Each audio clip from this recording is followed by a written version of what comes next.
আসসালামু আলাইকুম সম্মানিত ভিউয়ার্স, বিশ্বের যে প্রান্ত থেকে আমার ভিডিও দেখা সকলকে সালাম শুভেচ্ছা মুবারকবাদ জানাই। আশা করি যে যেখানে আছেন ভালো আছেন। দুই একটা কথা কইমু আপনার উদ্দেশ্যে। আমরার সমাজও দেখুন জানো কি অনেক মানুষে আমরা নমাজ পড়ি, নমাজের মাঝে উড়াউড়ি করি। আপনার নমাজ আল্লাহর মকবুল হলি আল্লামা ফুলতলি সাবদুল্লাহ রহমতুল্লাহ আলাইহি কইছেন যে নমাজ যারা শান্তিতে পড়ে এরা জিন্দেগি শান্তি। এটা কোরআন হাদিসের কথা।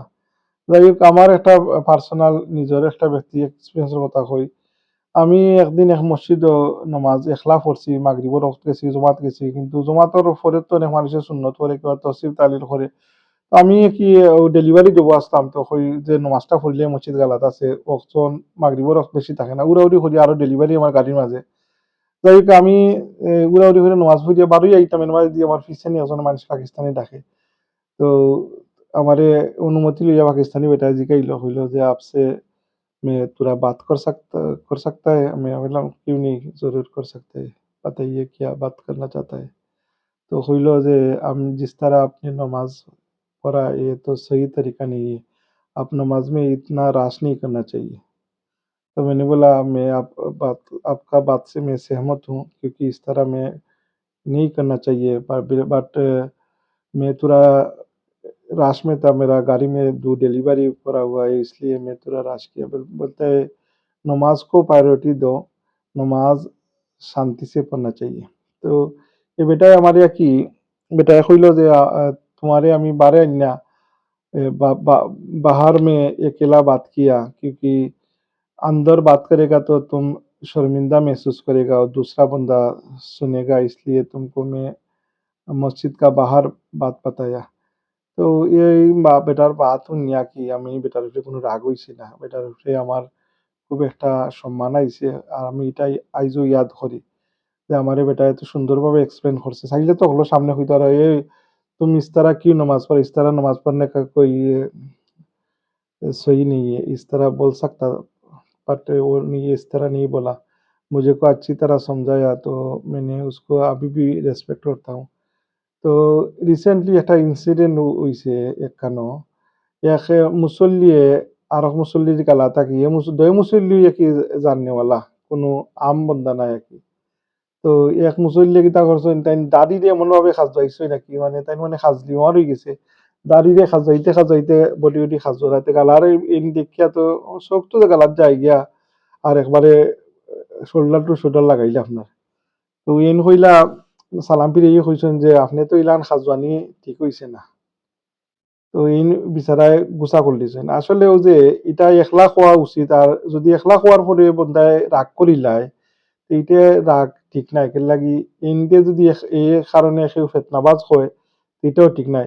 আমারে যদি বা যে কোনো জন যদি কেউ ফেতনাবাজ উপাধি দিলায় আল্লাহর খাতিরে, আল্লাহর নবীর কোনো সুন্নতরে এটা পালন করার খাতিরে, এই খাতিরে যদি ফেতনাবাজও কবুল করা যায়, এর লাগি আপনার বেটার তো ব্যক্তি কোনো স্বার্থে নাই। তো অনেক ক্ষেত্রে আছে যেমন জিনিসটা কি খুলেআম না মাতিয়া একলা আলাদা সমঝাইতা কি, আর আলাদা সমঝানির পরে যদি এখন নারাজ হয়ে যায় কিবা এটা বারে গিয়া মাতে যে অমুকে আমার লোক ইলান মাতলা। আর আসলে অনেক মানুষের খুব ব্যাড হাবিট আর কি, নমাজও এমন সাজবানি আরম্ভ করবা, কেউ এটা করবা, এটা তো নিয়ম আছে যে আপনি সুবহান রাব্বিয়াল আলা সুবহান রাব্বিয়াল আজিম জিলাহান তিনবার পড়েন, ও টাইম পর্যন্ত আপনি অন তখন জানো আখতা এক মশায় যদি এই গাত ধরে আঁকিতে এমন ভাবে তাবা মারিয়া মশারে নিহত করতে চাইব, আস্তা মসজিদের ইমাম উমামে বেটা উঠতে করবো বই চালাইছে মনে হইয়া, বেটা জানামাজ থেকে দৌড় দেওয়ার ফুকরম আর কি, ইলাখান আমরা যে বিহেভিয়ার দেখাই আর কি। আর অনেকের অনেক মুদ্রা দোষও আছে আমার জানা মতো নেকানো।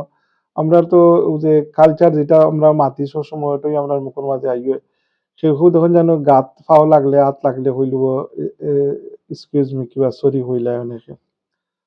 তো জোর মাঝে আর কি আপনার এই বেটার স্নিজিং আইছে আর কি, এসি আইছে নমাজের মাঝে। তো এসি দিলে দেশো প্রায় মাইসই আর কি ও যে এক্সকিউজ মি কয় আর কি। তো নমাজের মাঝেও বেটা এক্সকিউজ মি বলছে। তো গালার মুসল্লি সালাম ফিরিয়া কইছেন ভাই সাহেব আপনি নমাজও মাতিলছেন, এক্সকিউজ মি কইছেন, আপনার নমাজ ফাঁসি হয়ে গেছে।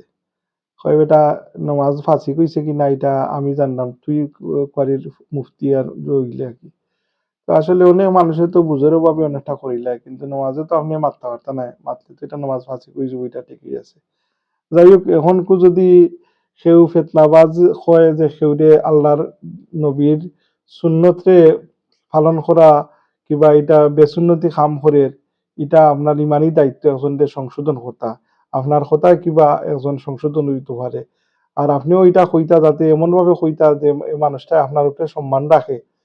এর লাগি আপনি যদি আরবারেও যে কথার আছে বিভিন্ন বাণী আপনি কইতেই বা বালা কথা রইয়া কি আপনার সঠিকভাবে হইতেই বা আমি একটা লাম্পইজার কথা একটা এক্সাম্পল দিই কি, সমান কথা কি আপনার দুইজনে দুইভাবে কইছেন। এক বাদশাহ স্বপ্নে দেখলা যে তাইন আস্তা দাঁত ফরি গেছে, তলর ফাইর উপর ফাইরের আস্তা দাঁত ফরি গেছে।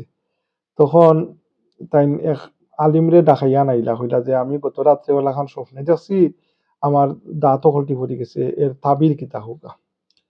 তো এই মৌলানা সাহেব উঠি কইলা, ইয়াল্লাহ ইয়াল্লাহ সর্বনাশ, আপনি যে সবন দেখছেন আপনার চকুর সামনে তো আপনার গুরুর সব মানুষ মারা যাইবা। একথা হইনা বাদশাহ এত রাগ করছে, কইলা হাসানি আমার গুরুর সব মানুষ আমার চোখের সামনে মরি যাওয়াতে একজন আলিম তো লগে যাওয়া দরকার। সিফা সালাতে কইলা আলিমরে বন্দি করো, কইলা জেল হারাইছেন। এখন আর একজন আলিমরে কইলা যে উজির দিয়ে কইলা আর একজন আলিম লিয়া হোসেন, আমি আর একজন আলিমরে জিগাইতাম। মানে আর একজন আলিম আনছেন, আনার পরে এনডে তো বন্দি হইলে আসেন, এনডে গীতা জিগাইছেন এনডে জানেন না। তখন আর একজন আলিমরে জিগাইলা বাদশাহ, কইলা যে মৌলানা সাহেব গত রাত্রে আগর রাত্রে আমি একটা স্বপ্ন দেখছি। তে স্বপ্ন তো আলিমে উন্না কইলা কিতা স্বপ্ন দেখছেন, কইলা যে ওলা ওলা দেখছি আমার দাঁত ফাইর ফরি গেছে। তো আলিমে উঠতে কইলা কইলা যে বড় মুবারক স্বপ্ন দেখছেন, সুবহানাল্লাহ হুকা। এর লাগি স্বপ্নর উনলে ফলে অর্ধেক তাবির কইতা যে মুবারক স্বপ্ন দেখছেন, যে ইয়ার স্বপ্ন হলতেন হওয়া ঠিক নাই।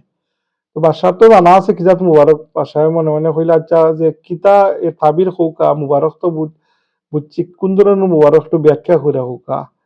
বেটায় তো একটা তাবির আগে শুনছে আরো আলিমটেন দিয়ে, কইনি এই আলিমটেন দিয়ে কিতা শুনতে ওটাই ডিটেল বুঝতে চায়। তো ও কইলা যে আপনি জোহরকা হৌকা চাইন কিতা এ তাবির কিতা ফুল তাবির হৌকা। ও আলিম সাহেব কইলা যে বাদশাহ নামদার আপনি তো বড় সৌভাগ্যবান, আপনি আপনার গুরুর মাঝে সবচেয়ে লম্বা হায়াত পাইবা, আপনি সবচেয়ে বেশি বাঁচবা, আর মানে অকল থেকে আপনার হায়াত বেশি হইব। তো হইলা আসানি হইলা জয় আপনার স্বপ্ন তাবির এটা।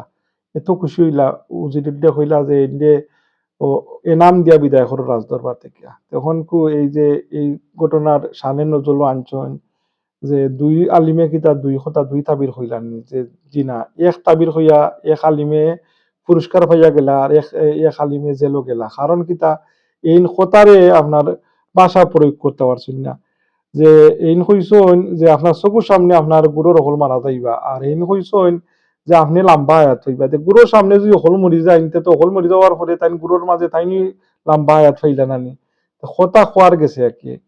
তো যে কোনো মানুষের যে কোনো কোনো জিনিস এক্সপ্লেন করতে হইলে আপনি ও তরিকা করতে হইবা আর কি। তাই হোক সম্মানিত ভিউয়ার্স, আমি আপনারা সামনে কতখান বকবকি করলাম, আমার কথাবার্তার কারণে যদি কোনো কেউ ভুল ত্রুটি হয় ক্ষমা সুন্দর চোখে দেখবা, দোয়া করবা। আসসালামু আলাইকুম।